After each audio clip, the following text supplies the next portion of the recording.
Ниту гасовод, ниту пак шума. И по 2,5 години од пустошењето на Водно, остана само горкото чувство на прелажаните граѓани, реагираат екоактивистите. Велат дека биле згрозени од колатералната штета на политичките игри и манипулации. Алфа направи обиколка околу Скопската планина, секаде работите беа стопирани. Бевме и во Скопско Шишево, но и оттаму не можевме да се доближиме до патот кој води до местото каде се уништуваше шумата. Екоактивистите посочуваат дека 2 години потоа и покрај сите предупредувања и укажувања за можни проблеми овде кај големиот наклон кај Шишево, проблемот наместо да се подобрува, станува се поголем и подраматичен.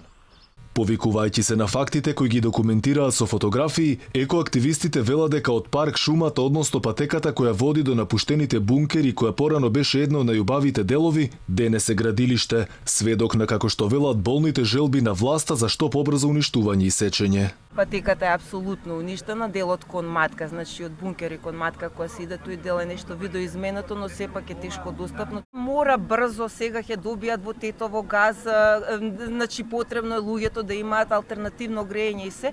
Испадна дека единствено што се успеа за овие 2 години само да се уништи патеката на Водно.